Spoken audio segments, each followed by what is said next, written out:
It's happening all the time. Yeah, and that's why I think it's powerful to open up your mouth and start a conversation and talk about it and just being honest, and even like when I was in my depressing world, like I would shut down and I wouldn't talk about it because I wasn't like the happy Josh that people always know me. But then once I started talking to my family about it, I felt way better. Yeah. So better. But like you said, yeah, I think it's powerful to open up that line of communication. Yeah, and that's amazing that you have family to talk about, because a lot of people that kind of get shamed for talking about it or feel bad about themselves, and it's like, oh, I'm ungrateful. People are like, oh, you're ungrateful. It's like, no, you're just struggling, man. Like, that's okay. It happens. And everyone struggles. Everybody. Everyone, you know, even on social media, you guys see the perfect photos, perfect videos, perfect da-da-da-da.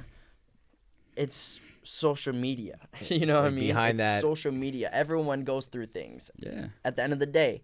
I mean, but how you deal with them is how it shows your character and shows who you are. Welcome to the chaos. Yeah, man, it's crazy. I'm like doing all these crazy events, and we just worked with Philip Shabib. Oh, huge. Yeah. Oh my gosh, he's a creative genius. Yeah, we did this group. You know how he does like the overhead shots? Yeah. So it's like it's our group, Infinite Flow, and it's 4 wheelchairs and 4 standing dancers, and we're doing all these intricate moves. Oh, that'll be coming out soon. You worked with him too on that? How was that process? Always. Dude, he's a genius. He's a genius. At first, you're like, you want me to do what with my body? Yeah. Like, we started off, he's like, all right, put your wheelchairs on the ground, like on your sides. So I'm like on the floor. I'm like, what is happening? That was, that was literally my first experience working with Philip Shabib with this company. And I'm like, that's inspiring, though. It's crazy, man. So it's cool. I can't wait to see. Yeah, man. Yeah, man.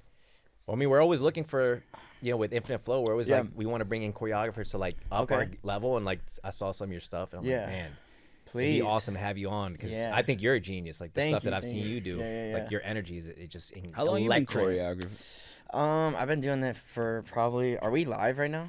Oh, we've been going. Oh, we've been going this whole time. Oh, I haven't even noticed. Oh, hey guys, what's up? We like to slow roll in. Yeah. That's why I thought we were gonna get a 3, 2, 1. Nah, bro. All right, we got the BTS into that. We like to be organic, because sometimes we'll yeah. In season 1, him and I would be in his living room just shooting the and we're like, dude, this is all great stuff. Like, we need to be rolling on this at all times. And a lot of people, like, obviously, you've been around cameras and stuff your whole life, but a lot of people, once you say action, they're like, they go like this. Yeah.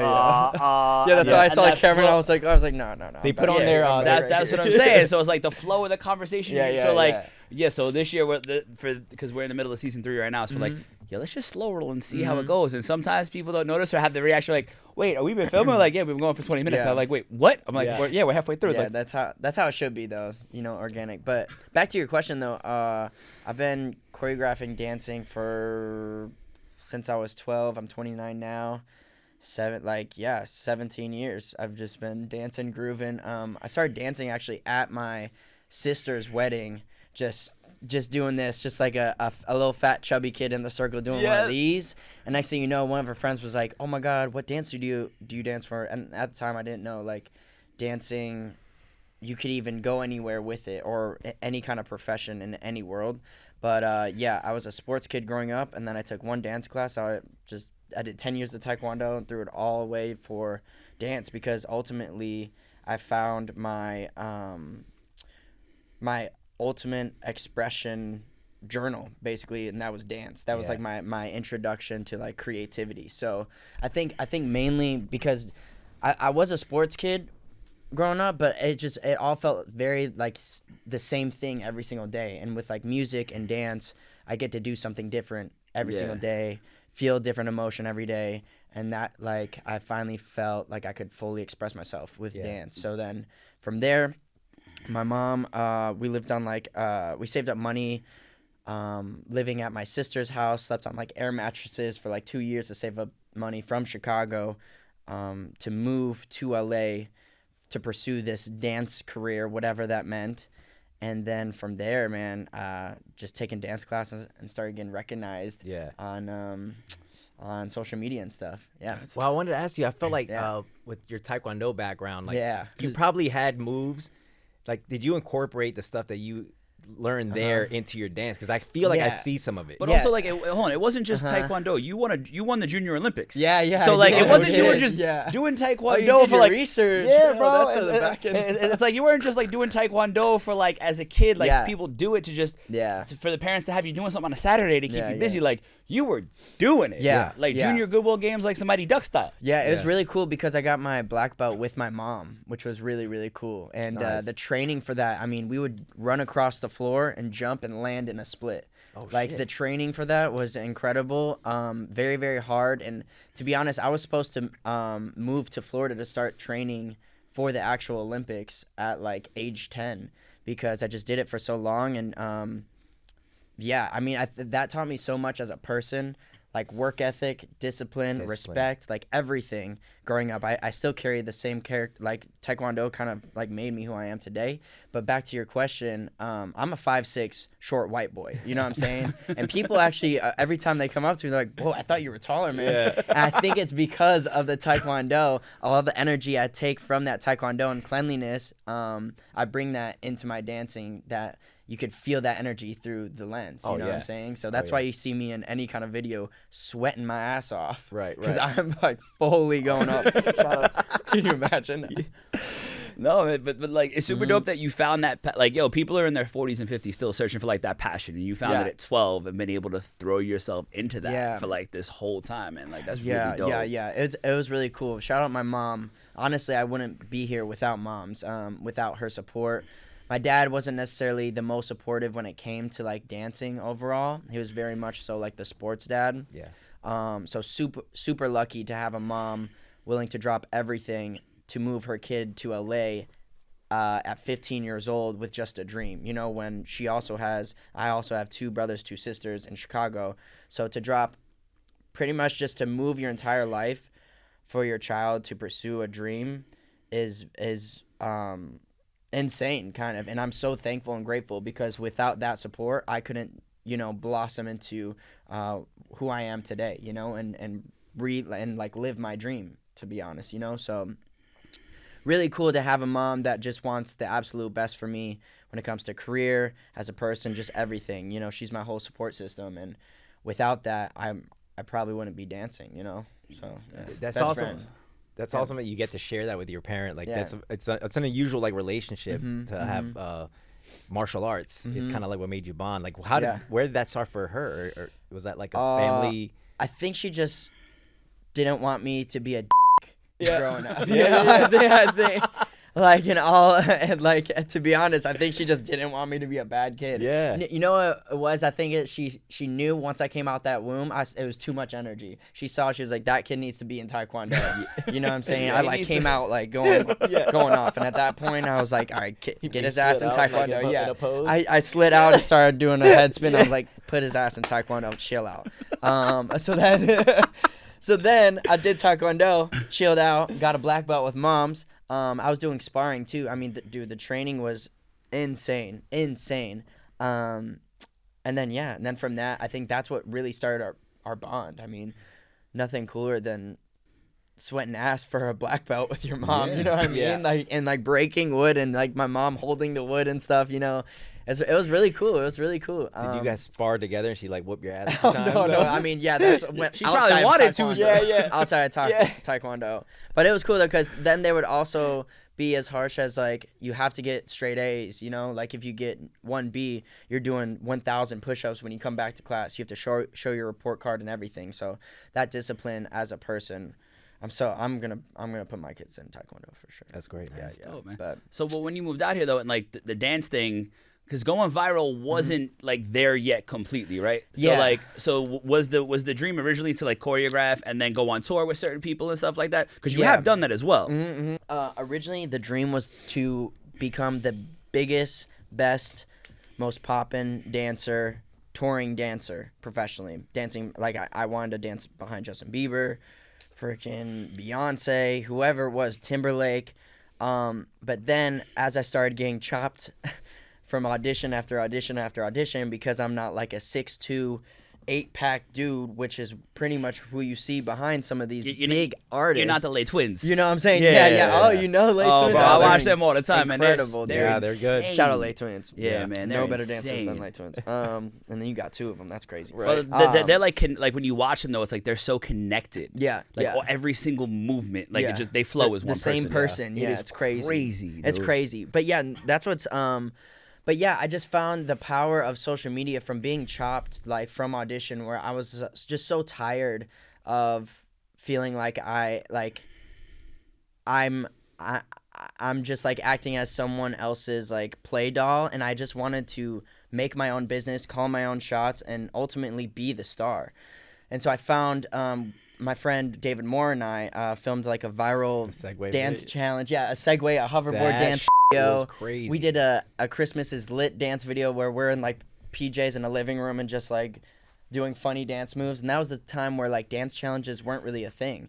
I feel like we kind of helped curate like hashtag dance challenges at the time, because when I was like 18, this was years ago, that's when we started doing those dance challenges. And then from the virality, I started noticing, I was like, oh my gosh, I'm getting like brand deals from this. I'm getting all the stardom that I've wanted, you know? And so that I started going more in that route because now I could feel like the star, opposed to making the star look even cooler, you know, like backup dancing. So, and then of course I was in like a boy band too and stuff. So I think with the power of social media, dude, we love boy bands. I was doing one of these. We were listening to Backstreet Boys right before you got here. I was literally talking about how yeah. I started a boy band in high school, man. Next generation. Should we start a boy band? I mean, yo, that'd be a first right there. What would our boy band be called? Bro, so back in the day, so he three-way. I met Josh through JP. Yeah. So JP is one of my best friends, but so back in the day, me and JP and Stevie had a spoof boy band called Total Sex Appeal. TSA. Yeah, I remember we started because we all worked in nightclubs Total as the TSAs. Appeal, that's right. So it was us working in a nightclub during at night, and then during the day trying to it was like a spoof comedy that we like never really moved forward with, but it was hysterical. We're like, but yes, we would love Big Billy. Us three, Big Billy and JP would be an amazing boy band. I actually saw a story he was looking for like bass guitar players and stuff. Let's go. Bring back TSA. Right? You guys trying to join TSA? Like we'll do it. We'll do it, man. It was good. It was like we wrote it out. It was really funny, but just life, partying. We were all degenerates, so it just never really. Yeah, no. Our boy band was called Believe. Yes. Which I'm like, Justin Bieber already has a album name called Believe. I don't know why they called us Believe, but yeah, that lasted about like a couple months. You know what I mean? But you know, it's cool though. From joining the boy band, that's what kind of ignited me to make my own music solo-wise. So I'm grateful for that opportunity because it made me love creating music. You know, if I could dance to everyone else's music, I might as well try my own music. And now I'm like really giving my full creativity, you know? And then from there, directing my own music videos, it's like pure my vision, you know? So that was really cool. Because you had your first single was called Workin' that you put out, right? Yeah. So well, how'd you get to that? Actually, my first single I've ever put out was called Serpent, and I had a whole like snake around my neck and whatnot. I was in bed with a serpent. Yeah. Serpent, shout out Serpent. But my first like single with a record label that kind of like pushed me as a solo artist was definitely Workin'. Yeah, working on me. Yeah, that was like pop star Josh. Yes. I love how you've had different, you know, the journey through in different lifetimes. You know what I mean? Got to keep evolving. You know, from Serpent to Workin'. Now I haven't been in the studio in a while. I need to get back in the studio and drop some music. But I kind of just took a year off to kind of like get away from the scene and just honestly capitalize on dance stuff. And also it takes money to invest into music. Oh, right. Like producing so much, you know. And so like I took a year off to like get my funds right now. Hopefully end of this year I'll be dropping more music. Nice. I haven't dropped music in so long. I think it's been like 2 years. Wow. So this is this wave. You had the TaeKwonDo getting in there. So like, where was the Dancing with the Stars and all that wave when you started doing those shows? So as like I took a test that allows me to work as a legal 18-year-old. So around like 16, 17, I was on stage dancing I was on like Dancing with the Stars. I did some X Factor. I was on Ellen Show. As a dancer, I was just going to these auditions and just my Energizer Bunny TaeKwonDo self was lucky enough to get those jobs and work as a young kid, and kind of that's what helped me quit my AMC movie theater job. That was my first real job, was shout out AMC movie theater. I was popping popcorn, and the coolest part about it is they would allow me to like listen to music. So in the back, like where all the snacks are, I would just be like choreographing the whole time, and then I'd be like, oh, is someone there? And I'd take my headphone out and go back, give them some Twizzlers, take some $5 and go back to choreographing. Twizzlers were $5 too. Now they're $13.50. Yeah, so popping popcorn and popping moves. Yeah, absolutely. But that was my first job, my first, I guess, real job. But yeah, then from there I started working in the industry and started getting a feel of like commercial work. And I did a movie at like 19 years old, and that was my like stepping steps into the industry overall. And then while I was stepping in those industry steps, that's where I started slowly growing my social media presence as well. Yeah. When you did the Ellen show, was that the one with Chelsie? Yeah, that was the one with Chelsie Hill. Shout out Chelsie Hill. Love you, Chelsea. Shout. She's a new mama too. Yeah. But that was being on the Ellen show. Number one, my mom being in the audience too was really cool. It's a full circle moment. That was like my first real, I would say, like television recognition, without just being a backup dancer, just like being on the light and telling a story with Chelsie Hill. For those guys who don't know, I created a viral dance with Chelsie Hill in a wheelchair.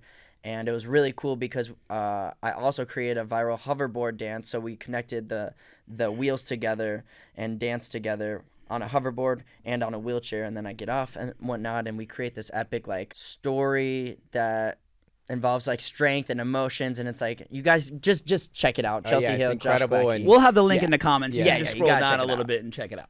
I feel like when I watch your videos, they always have like a meaning or a story behind them. Mm-hmm.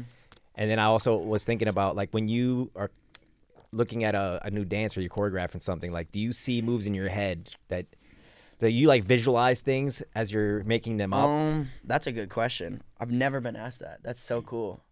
I guess I never thought about that either. I think I've been through so much in life, ups and downs, that a song will just tell me what to do and how I feel. Sometimes I'll just freestyle. And look at myself in the mirror, and whatever feels good on my body, I'll just kind of connect the steps. I'll like do a move here. I'm like, what feels good from there? Boom. That doesn't feel good. It's kind of like a whole puzzle piece, putting it together. Based on how I'm feeling in that exact moment, I'll choreograph like hip hop stuff, alternative music, even some like, not country. I was gonna say country, but let's get into country, man. Everybody's going that way, bro. Should I do it? Should I choreograph a country dance? Definitely do it. Do some line dancing. Yeah. But it's honestly, it's just, again, it's like how people journal. I just journal with dance moves. So yeah, how I'm feeling.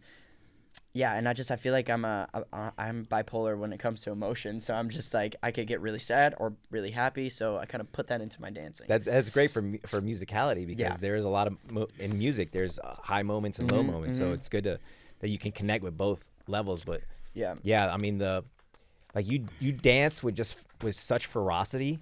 Yeah. Like, it's so powerful. Like, even the most subtle movements, you could just feel like there's so much intention in like what you're doing. So like, I think it's amazing. Like now, I recently started dancing in November, so I'm new to choreography, but like it's opening it up more. It's making me feel more alive. Yeah, and like just being able to move in different ways, like it makes you feel free, man. Of course, that's why I do it. It does. Like every time I get out of the dance studio, I'm like, all right, now I can start my day. Well, that's your form of therapy. Yeah. Like people think people think that like therapy and meditation is just sitting with somebody and sitting like this. It's like, no, man. Meditation is anything that keeps you focused. Therapy is anything that helps you express yourself. Like, so absolutely. It's really cool that you were able to find that, because again, like a lot of people are still searching for something. Of course, yeah. I found it at a young age too, which is really, really cool. I think it helped me go through life, like just dealing with day-to-day bullshit. How did you ever when we worked in the clubs together, this is before you started, like I was we were TSA, so like we'd be standing by the tables, and the girl, the bottle waitresses, what do you say now, the bottle girls? Whatever you want to say. So they'd be waiting there, and when I started working there, everybody would be like standing like this, just in a club, and there's music playing, and I'm like, it's still like that, by the way. We haven't been to clubs in a while, so we're going to take your word for it. It's exactly like that still. It's so terrible. I started dancing. Like, they would want you to be there, and I'm like, no, dude, this music playing. So I started dancing, and like, some people would be like, oh my God, he's such a show off. Yeah. And like, some of the managers were, they would call me gay because I like to dance. Yeah. And I'm like, you don't feel this emotion, like, to move your body.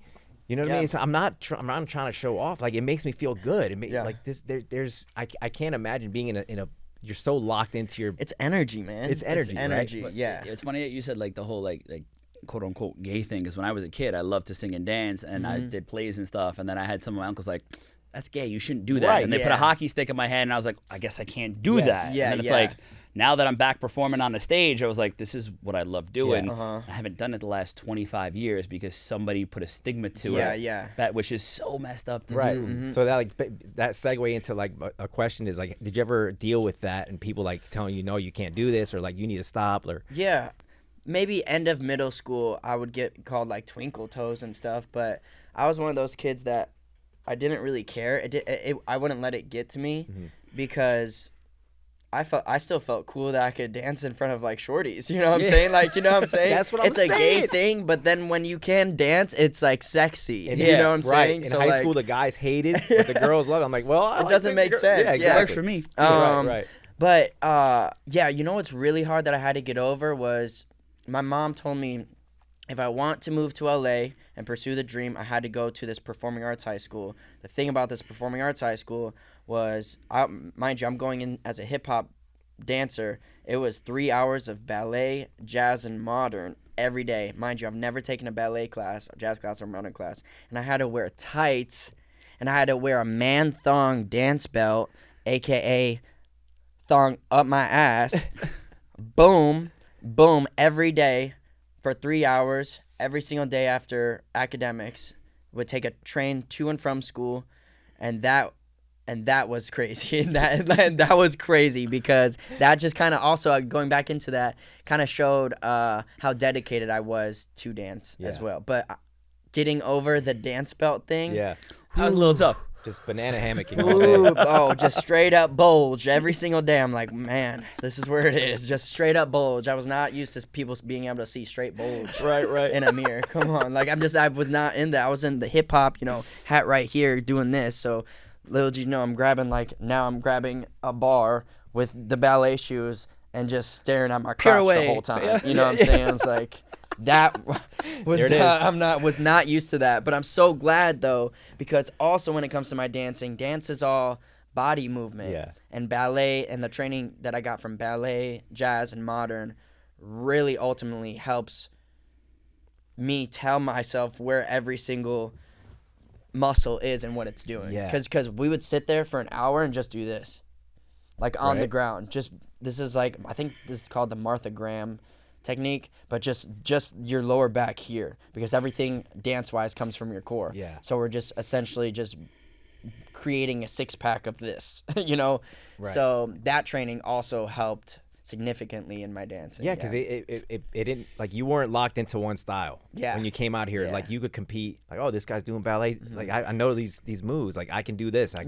Which helps with like storytelling. You know what I mean? Like, being able to have a list of tools allows me to storytell way more, where I could take off my shoes and socks and just dance in my bare foot and just feel more lyrically, and just like, ultimately, I love storytelling, whether it's music, dance, writing, whatever it is. I like to force someone to feel something, acting, whatever it is. So, being able to have that ballet, that jazz, that modern, that hip hop allows me to connect, I feel like, with the music even more, Mm-hmm. Yeah. What were some of the biggest challenges after you started getting a little recognition? You started like kind of becoming who you were. I mean, you got a couple million followers. Yeah. So it's not like that is an overwhelming feeling like in itself. Yeah. Is there a pressure to always deliver? You know what I mean? Like, I need to one up myself every time. Yeah. Because I feel like when I'm in my acting, I always gotta do better than before. But I think it's as long as you put everything into it, it's good enough, right? Yeah.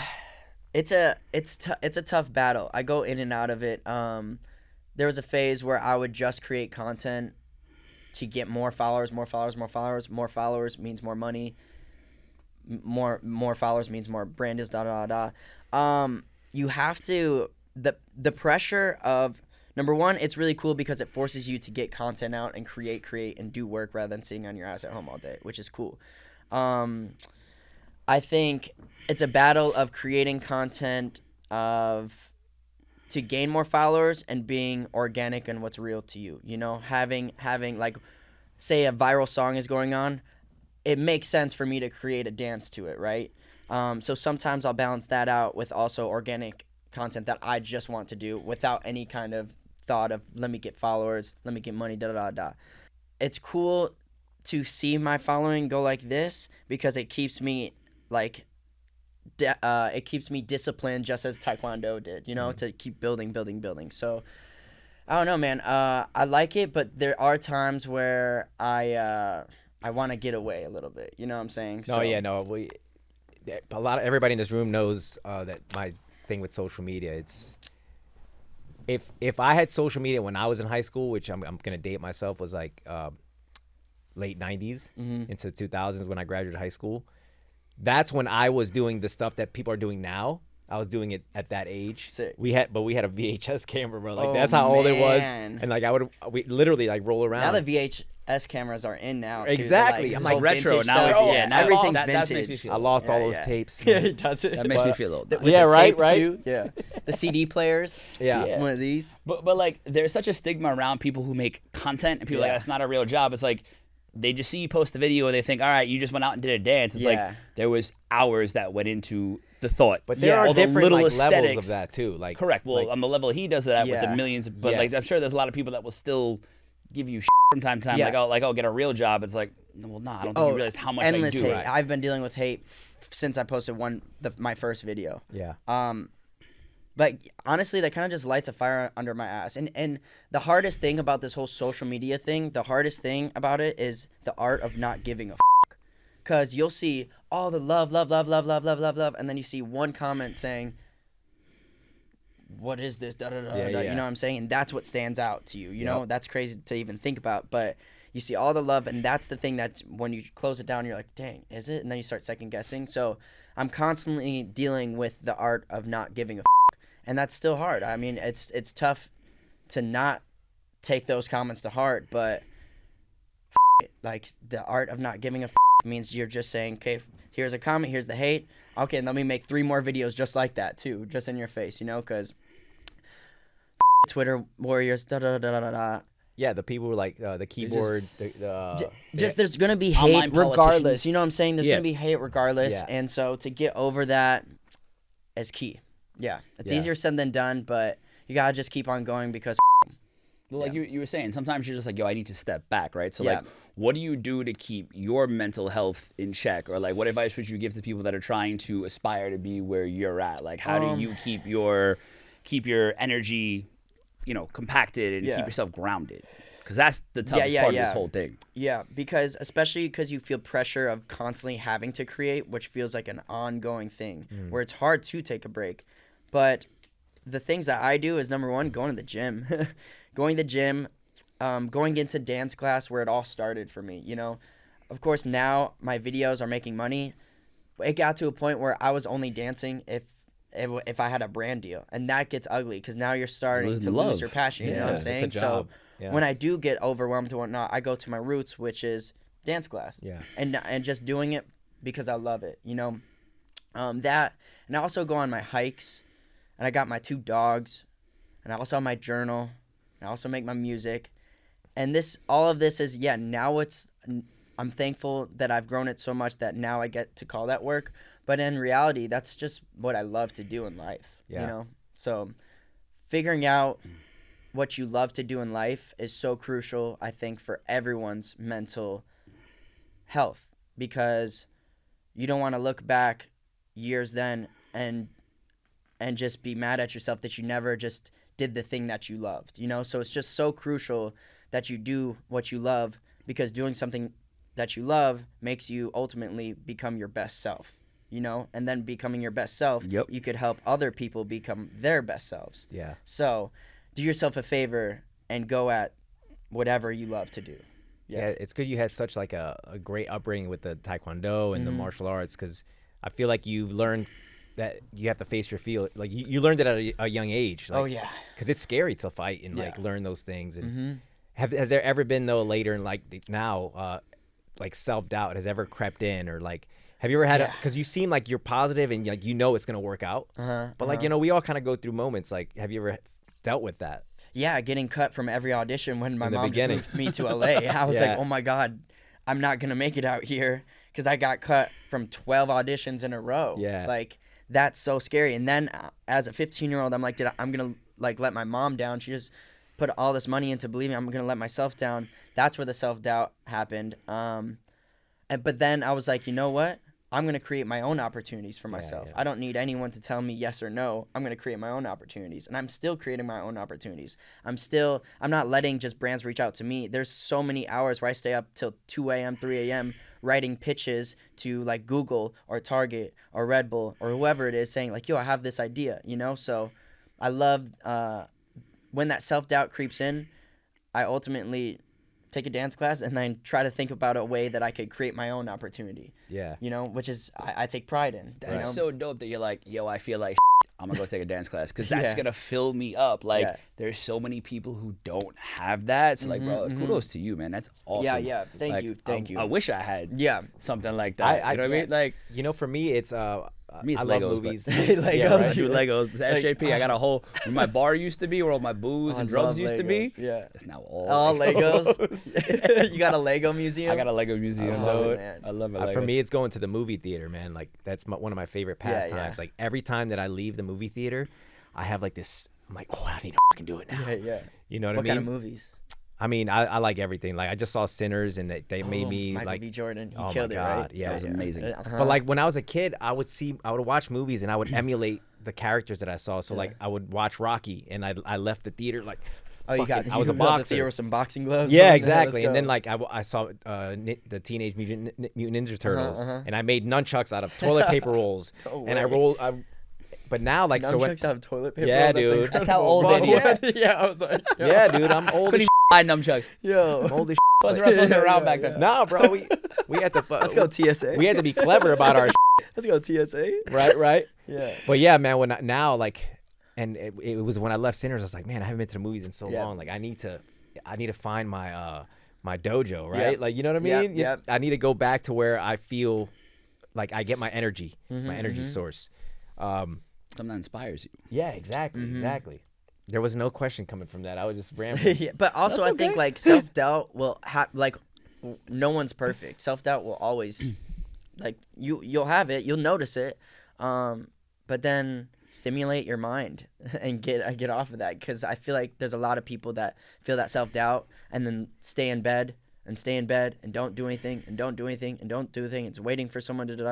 At the end of the day, get out of bed, get out of your head. And then you won't really feel that self-doubt anymore. Yeah. I mean, you just got to get out. But it's one of those things where it's like you got to find a way to be comfortable in the uncomfortable, right? Because like I deal with a ton of anxiety and depression, and it's always going to be there. Yeah. But I have learned like it's never going to go away. I have to get better dealing with it and being like, I feel like today. All right, cool, but if I want my dreams to happen, I still got to get it. Right. I still got to get after it. So I'm going to do it no matter what my mind tells me. Absolutely, yeah. I mean, there was a time where I was really depressed from when COVID happened, where everyone was like forced to just be by themselves, and being in that social media world, I was so used to being around people and filming with people and just like gravitating from energy and that like person to person energy. That's what like really motivated my day. So finally, when I was forced to just be by myself, man, I went through like a depressing wave because I didn't have that energy that I'm used to, and I just like was. You couldn't go to a dance class, dude. I wasn't going to a dance class. I was just sitting at home playing video games. I felt like nothing. But you know what got me out of it was then I was forced to creating music too, without, and then I was living with JP, and so we would just make music after music. But and then I started choreographing in my garage from when I was like 12. Like I started choreographing at the age of 12, so to bring that back and just again doing something that I love to do without money, that's what kind of got me out of that depression, to be honest. Yeah. Yeah, I mean, during that time, man, so many, like, there's people who never experienced depression and anxiety before would call me like, yo, is this what you feel like? I'm like, yeah, every single day of my life. Dude, yeah. And, like, it really woke a lot of people up, and I think that's why the mental health conversation has really started to be more okay to talk about and come a little bit to light, because for the first time ever, everybody experienced that when the world shut down, and it was really hard for a lot of people to deal with. Super hard. Yeah, it was crazy. That COVID. Yeah, right. I don't know, man. For me, like I learned a lot about myself through that time. Yeah. And I took it as like you, like I started taking a Zoom acting class. Oh, sick. Yeah. And like that like let me express myself creatively. And then when COVID shut down, everything was on Zoom. Yeah. So I was like ready. Yeah. Like I was like packing my toolbox yeah. with all these tools that I didn't know I was gonna need. Yeah. Right. So you just never know when like a blessing, when you're going through a hard time. Like we talk a lot about this. Like the hard times are building your armor for like what's coming next. You know. I agree. I mean, I did learn a lot about myself. I would say, you know what was really good, even though I did get depressed during that time, was it forced me to slow down. And being in the social media world, you're so forced to go that at times it's like, it's hard to take a deep breath and like process and enjoy the journey because you're just on go mode. So during that time, it did force me to slow down, where I was like figuring out new hobbies, where I was like, oh, honestly, I've never gone into basketball, and like just like live life and breathe a little. So that was the cool part about that too. Yeah. Slowed my pace down. Yeah, exactly, and just like take it in. And man, that was a crazy time. Like driving around LA was like Is COVID still happening, by the way? I've heard some people still get it someone here told and me there. they got it yesterday. Like it just I mean, randomly was out. There were certain things about COVID time. Like, I wish people would still say 6 feet away from me. Like, that'd be, like, ideal. Or if you're on a flight and someone's coughing and they don't have a mask on, you're like, put up, like, come on, dude. Yeah, definitely. But, no, it was definitely a wild time. But it's crazy to think that was 5-6 years ago crazy, at this point. Yeah. I was curious, as a content creator, a lot of people may be watching or listening and don't know exactly what a job entails as a content creator. And, like, you're making content that like really speaks. It's art. You know, it's like real. Like I'm interested in like what a day looks like for you, or like a week when you're planning something out. Sometimes we film like just on the spot, and I've been filming with my business partner, mentor David Moore for like over 10 years, where I just filmed this video where I had to shave my hair off, where I pretty much was like, hey man, come over. Working with him for so many years, filming comes organic, where we'll be on spot, and we'll just bounce ideas off of each other. That's kind of like, sometimes it helps to not overthink and overproduce, because the way we work together is we'll just come up with ideas on spot. But something along the lines of like a full content week, I'll go, okay, hey, if I have like 2 brand deals to shoot, I'll know, I'm like, all right, I don't want to stuff my whole feed with just branded content, because then I'm just a walking advertisement on there, you know? So I'll force shooting some organic content in there where I just want to shoot and film. So I'll go from like the brand deal stuff to my like dance class video produced stuff, into inspirational, keep your health up stuff. So it kind of depends on what deals I'm working with and how many classes, but I like to get out like 3 videos a week. And so I'll dedicate like I have a whole content schedule at home to make sure that I'm keep up that same 3 videos a week, my workout routines, what I'm eating in a day. I really kind of, again, I take it back to that discipline of that TaeKwonDo. I just treat my life, I have to be scheduled or else I won't get it done. But man, I wish I would have learned that like structure, just any type of structure in like my mid-20s. Because I'm looking at my stuff as like I'm a business, you know. So being a businessman, I'm so organized and I'm so OCD about my things, or else I won't upgrade or evolve. You know, I just feel like I'm gonna just plateau. You know, and I don't want to be someone that has that just one viral video and boom, cool, that's it. Yeah. You know, I'm constantly trying to figure out ways I could push creative boundaries, whether that's dancing with like someone in a wheelchair or on a hoverboard, or the newest idea I came up with is I want to film a video of me dancing upside down, like being like feet tied like upside down with someone, and do a duet where the whole time it's filmed normal, and then at the end of it, you figure out that I was dancing upside down the whole time. Like, random ideas. But yeah, I think the world is all about pushing each other and evolving one another, and you can't do that by sitting on your ass at home, you know, getting up and doing something. Who knows who you'll inspire from your one video. And I think that's the coolest thing, is I love making people happy. That's why you'll also see like my funny Jim Carrey dance videos where I'm like, yeah, you know, because who knows what one video could do for someone else, right? You know, and I think that's huge, you know, because I the amount of messages I've received saying, yo, after this dance video, actually, you inspire me to want to take a dance class. You inspire me to get out of bed. You inspire me to do something with my day. And that is what keeps me going. Yes. Like that alone makes me want to keep doing and keep doing. And that's where, when I do find that self-doubt, to bring it back to that, I'll read those messages, and that gives me the oomph to just keep going. Just keep going, That's dope. So you filmed content for a long time, but at what point did you decide to, I want to direct a movie? Because you got a movie called When It's Too Late about bullying and unaliving, because we can't use the term, which is crazy that you can't say that word, which is extremely what's going on in the world on the internet, which is crazy to me. But either way, reverting back. You watched it? I did not watch it, no, but I did my research. No, I'm just kidding. You did do your research. I did do my research. I definitely want to watch it. Know that you're a homie. Yeah, like it's on YouTube.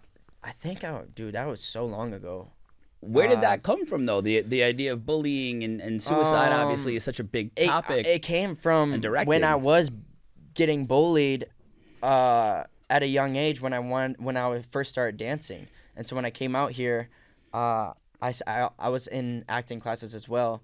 And I constantly was seeing news articles of like kids bullying, and bullying lead to death, or I can't say that word, right? Or what can I know? You got to say unaliving. Unaliving and whatnot. Say the other word with the S, which is crazy. And I wanted to create a powerful message of the reality of what it could lead to. And so in that video, it's like a 7-minute short film kind of video, but what bullying can lead to and like the grossness of it. And so it's pretty explicit at the end, but it's an explicit thing, it's no joke what it could lead to. And that's why I wanted to film like the ugly side of it, even if it like it's ugly and it gets taken off from YouTube. Cool. I don't know. I just wanted to show just a powerful message, and again, storytell. Yeah. But like I hate that it's so like cliche and you're not supposed to talk about it, because it's like, well, if we don't talk about it, that's why it keeps on happening. It's reality. Yeah. This is what's really going down. Like, yeah. If you look at the suicide rates, they're continuously climbing. Yeah. Because of bullying, it starts at 10 years old is where the demographic starts. At children between the ages of 10 and 14, it is actually second to car accidents now. Men between the ages of 24 and 48 is the #1 leading cause in males. Wow. So it's like, this is the pandemic that is really going on and has been going on. 700,000 people a year. That's more than one person every 40 seconds. Wow. That takes their own lives. So why is it still such a taboo topic when this is a legitimate thing that's happening? You know what I mean? Like, so kudos to you for writing that, because more people need to have that. And it's always like, I had an attempt 7 years ago. People are like, I would never thought you would have done that. It's like, that's the point. Most people would never think that any person, and you're always celebrating somebody's life afterwards. And like, I can't believe that person, took their own lives. It's like, it's happening all the time. Yeah, and that's why I think it's powerful to open up your mouth and start a conversation and talk about it, and just being honest. And even like when I was in my depressing world, like I would shut down and I wouldn't talk about it because I wasn't like the happy Josh that people always know me. But then once I started talking to my family about it, I felt way better. Yeah. So better. But like you said, I think it's powerful to open up that line of communication. Yeah, and that's amazing that you have family to talk about, because there's a lot of people that kind of get shamed for talking about it or feel bad about themselves, and it's like, oh, I'm ungrateful. People are like, oh, you're ungrateful. It's like, no, you're just struggling, man. Like, that's okay. It happens. And everyone struggles. Everyone, even on social media, you guys see the perfect photos, perfect videos, perfect da-da-da-da. It's social media. You know what I mean? Behind that, social media. Everyone goes through things. Yeah. At the end of the day, but how you deal with them is how it shows your character and shows who you are. You can't just run away from your problems forever. And I can promise you this, that like your best friend could be dealing with the same thing and you don't even know it, you know? So even one of my best friend's roommates at home too, he just opened up to me about it a couple days ago, what he's going through. And I was like, bro, I'm here, man. Like, I know I'm like the happy and it's go, but talk to me. Whatever you need, I'm here. And you're going to feel better once I feel like you get it out too, you know? Yeah. I mean, when we did season 1, we did 40 episodes, and we knew every person. Yeah. And there was people like, yo, I had no idea. I was spending days with you during that time. Yeah. I had no idea you had this struggle going on, or like even some of my closest friends. I'm like, yo, why didn't you tell me? Yeah. Like I could have, we're in the club and like we have to put on a face that we're all having fun, and it looks like everybody's partying and having a great time, and everyone we talked to was like, dude, I was miserable on the inside. And I was like, we were like, you were too? Like, we never knew. Because first of all, like, it's like a sign of weakness that you're struggling on the inside. That's what we grew up thinking. Yeah. Like, you can't share your feelings because you're weak. Yeah, you're vulnerable. Yeah. Right. And like, that's like, super. It's strength to like talk about what you're feeling. Yeah. Right? I think it even goes beyond like the social media component. Like if you just see somebody out, because you've been to my job, you've seen what I do, and the amount of people like, yo, I wish I had your job. I'm like, yo, it's overwhelming, it's exhausting. And then they'll go to my social media and be like, I didn't even know you were into any of that stuff. I just see you in this life, and I think you're the coolest person, or I think you're a dick because you don't let me into a section and things along those lines. So it's like, it doesn't even have to be social media. You can just see a person on the day-to-day. It's like, yo, man, that person's struggling with something. Everyone has something that you have no idea what's going on behind their eyes. Absolutely no idea, yeah. Like, it's crazy. And I think that's why I go my everyday just trying to be ultimately just myself. And also have, I move every day with just the power of, like, being genuine and being kind and being sweet. You know, to, like, the Starbucks lady, whoever it is. You don't know, like you said, you don't know what anyone's going through. So if you put a smile on someone's face, you could have made them feel worthwhile, you know, because I feel like even in LA, you meet so many dark people, and especially your line of business, you meet so many like money hungry, that it's like, I don't know, it's an ugly side. So over everything, I just move with being genuine to people can change someone's day. And even that, like, people take it. People are always on guard. Like, if you say hello, how are you? Like, people like are like, what do you want? Just seeing how you doing. Like, when I'm from New Orleans, like, so we would tell everybody, hey, how you doing? Like, we see somebody walking across the street, like, hey, how you doing? How's your mom and them? Just being human. Yes. And then when I got here, I remember I was in Laguna Beach, and this lady was walking past me, and I was like, hey, ma'am, how are you doing? And she clutched her purse and ran away, dude. And I was like, oh, it's different. Never been asked that before. Like, it's different. Like, and slowly but surely, I stopped like being who I was, and I'm like, why did I do that, man? It's like you let society like tell you what's bad and what's wrong. Like you said, like, be yourself. If you're kind and you want to be kind and show the world that, right? The world lacks so much empathy. It's crazy. And like you said, like, even be nice to the Starbucks person. That Starbucks person, the last 4 people could have just yelled at them, screamed at them, had a terrible experience, and by you saying like, oh, thank you so much, how's your day, you literally just changed that person's whole day. And like, yo, like, those little things could be the difference between life and death in somebody in like a dramatic dark time. 100%. Yeah. Even what I'm going through, I'll have terrible days. Like, we all have bad days to have good days. I'll have good days to have bad days, you know. But I try to not allow my bad day in anyone's life. And that's not to say like I'm not gonna open up about stuff I'm going through, but it's life. Life is life. Human to human. We need more people that are, you know, life is not meant to be lived alone. So have community. I think everything's energy based, you know? Everything is energy based. What you do, how you talk to someone, whatever it is, bring that energy into someone's life. Because again, like you said, you never know what anyone's going through. Yeah. Probably the craziest thing with energy yesterday, I was in the mall, and like, there's a lot of stuff in my life that's going well. And I just like, I don't know. I was in the mall rolling around, and people are smiling, waving at me. And I'm like, what's going on? My friend's like, dude, your energy is just like, your aura is on fire right now. And like, that word, when you realize it, right? Aura is like it's such a like a new it's everybody uses everyone it. Like, loves that word. Everybody loves it, right? It's been around for a long time, but now it's cool to say it. It's like what I used to say back in the day, like, you're weird. I was like, that's my aura's shining bright. Remember when That's we what used it to is. say swag? Swag. There's a lot of things we used to say. Swag, We're a lot older than you yeah, too. What did you guys used to say? I don't even remember back in the day. What do you guys say? Tight. Yeah, Like, what do you guys say? What do you say? Well, you making us feel so old, bro. Yeah, Like, you gotta tell me some things. Like what? I can't even remember. Swagger. Like that was No, whack, that- bro. Whack. Whack. I guess I still use whack. No. There was a term people would say that shit is shive. Shive? Shive in New Orleans. Oh, Shive. yeah, I think it also goes based on Shive like is crazy. I've yeah, never heard that. Yeah, shive. like where you That's are. almost like fetch. So fetch. That's Fetch is I don't know if you've seen that have you shit, ever bro. said fetch? No, I've never seen said fetch. That's a movie term. But like even like So me out here, I'm like, fetch. yo, it's brick out. People are like, what the hell is Oh, brick mean? brick, I'm like, yeah, I'm yeah. from the East Coast. Yeah, if you yeah, say that yeah. to anybody else, they know exactly what that yeah, means. yeah. You know what I mean? But I think that terminology also goes based on your I location. feel like and now, your- like Aura. people will just make up. You know what I mean? Like, bro, that is swamp. What is? what does that mean? That means you're underwater, I mean- bro. You're in the swamp. You're in the mud. And then some. You know, like if you make one Did person we just start a new one I on think this so. podcast? I don't know, Swamp? bro. That's what I'm Taking saying. swamp like, to your taking next. swamp, yeah. This to your next. Everybody Shit is lava. Yo, that swamp, dog.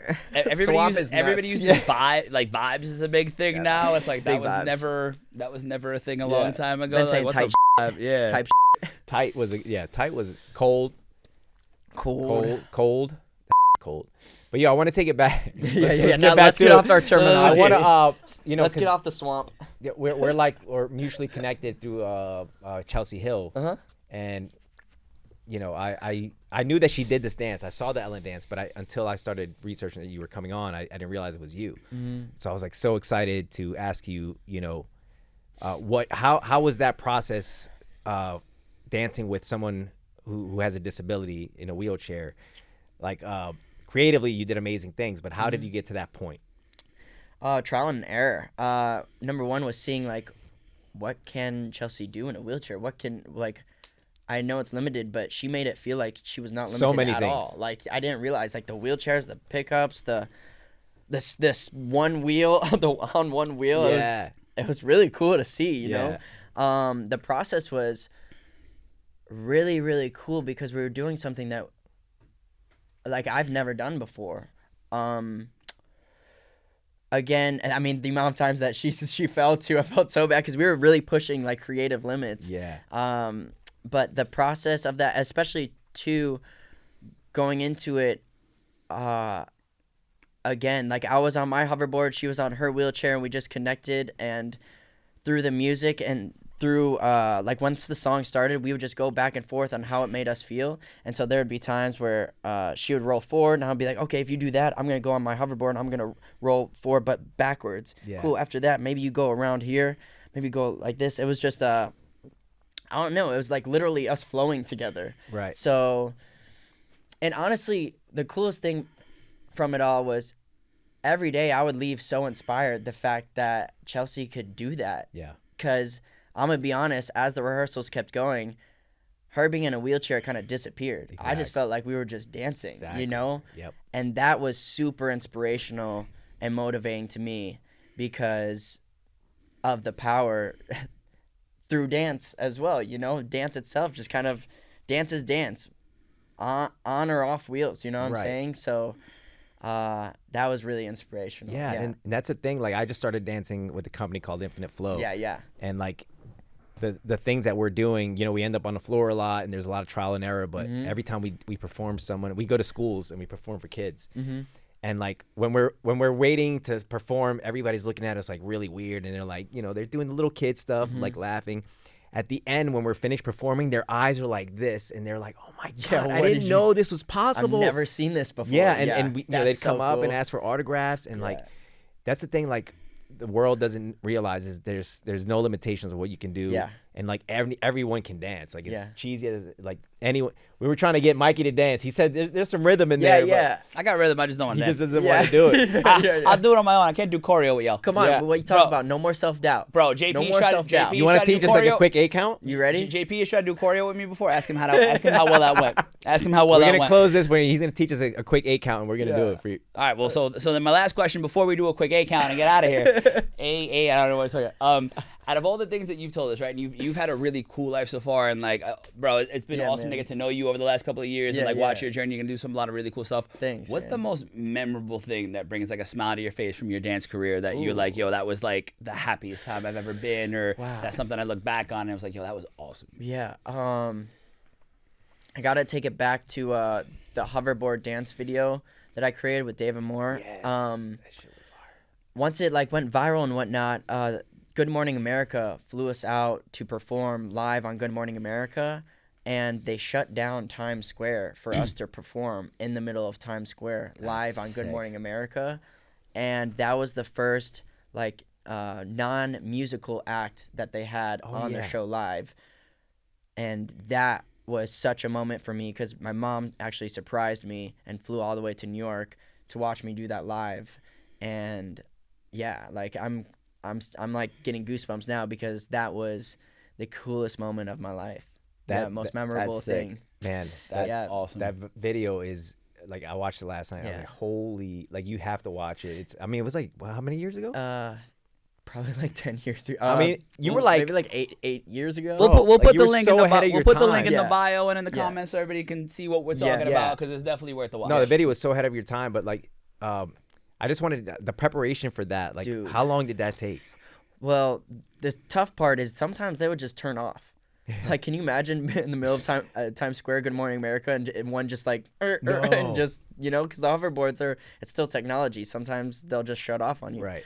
That was scary. But the preparation was, honestly, it all started in a kitchen doing like playing pig or horse on the hoverboards. Be like, all right, bet you can't do this. Here's the Spider-Man, like funny moves. Here's the Monte Cristo, and we would just stand here and just go in a circle. Yeah. So we would like put names to these random moves, and then we go, oh my God, what if we do a dance video on this? Yes. And then he goes, oh my God, yeah, well, let's do it. And we called up four homies, made a little like boy band hoverboard situation. We went through songs. The Justin Bieber "What Do You Mean" felt very like floaty, summery. What do you mean? Yeah. It kind of felt like it was connected to the hoverboard, that flow feel. And then we got in rehearsal. David choreographed some things. We got together, and then we shot it.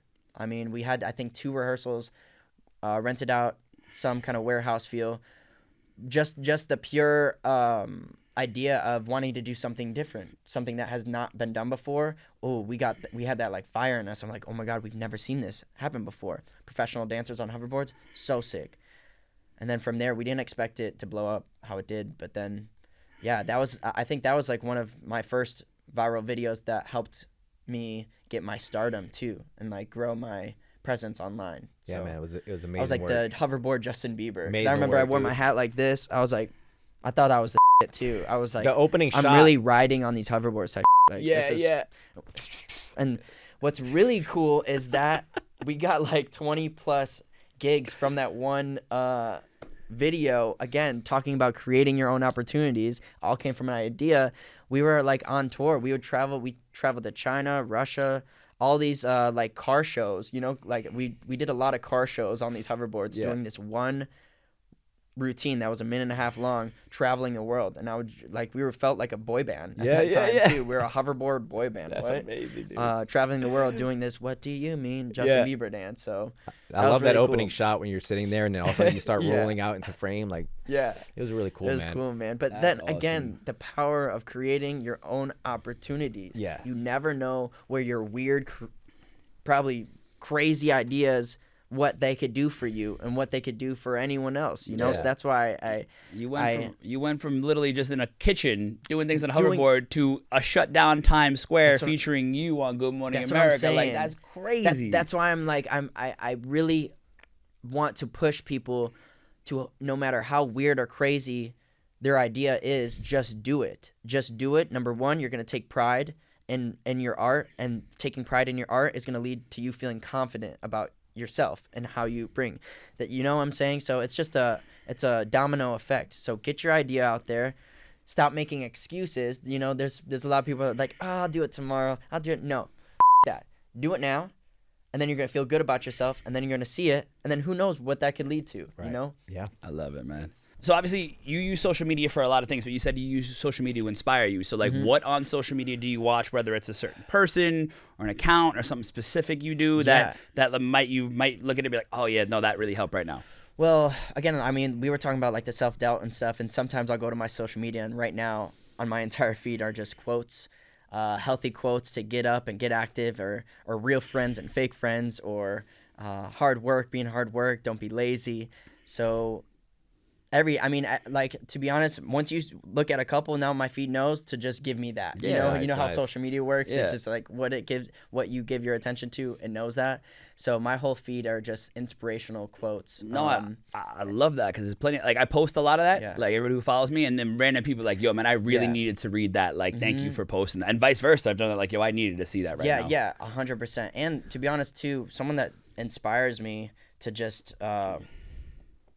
like take risks is Jim Carrey. Like, Jim Carrey has been just a huge inspiration to my overall like theatrical personality, like online in life. Just again, he again does the whole art of not giving a his characters and like the theatrical, all the expressions. I take so much of me from Jim Carrey. He puts out some amazing content too, like, and then like all of his paintings, like the guy's an incredible painter, and people like would never know that. Yeah, man, super dope. Best story ever is like how he wrote himself the $1 million check. When he was like homeless or something. Basically, right? like when he started, he wrote himself a $10 million check, and that's what he got paid for Dumb and Dumber. That's nuts. Yeah, it's crazy, man. It's like I was saying, it's super powerful to, number one, be a good person. F the ego, being a good person, F the ego, and do something that has not been done before. Again, the only way that we evolve as a community, as artists, is constantly taking risks, and taking risks can lead to reward, you know? So get out your box, be weird. It's okay to be weird. People get made fun of at the theater kids, Now look at Timothée Chalamet. You know what I'm saying? One of the biggest actors in the world right now. He was a theater kid. Oh, but we're making fun of the theater kids, the nerds, the weird. Those are the people taking over the world. So who's laughing now? You know what I mean? So don't be afraid to pour out that inner weirdo self that you know who you are when it's just you behind closed doors staring at yourself in a mirror. Be your ultimate self, because you're going to find your true happiness being your ultimate self and not letting anyone's judgment put a downfall on who you want to be and what you want to do in life. It's crucial. And that's why I'm not afraid to do this. Like, being a weirdo and being filmed, like, you get some crazy expressions of myself online that will be there forever. You know why? Because that's who I am. You know what I mean? And I don't really care who thinks badly or weird or think I'm a weirdo, because I love being a weirdo. So being your ultimate self is number one, because that's what's going to lead you to ultimate happiness. Don't let yourself be stuck in that swamp of life. Swamp. The swamp. Come out into the light. I like it. Hashtag swamp. Yeah. Brother, thank you so much for being on here. Just the inspiration, your energy is always great. It's been so cool having you on. Thanks, man. Everybody make sure you check out everything he's doing. Choreographer, dancer, content creator, Josh Killacky. We appreciate you so much. Thank you all for watching the Chaos. Check you out next time. I'm Mikey Taylorman alongside Danny J. Gomez. Catch you later. Peace.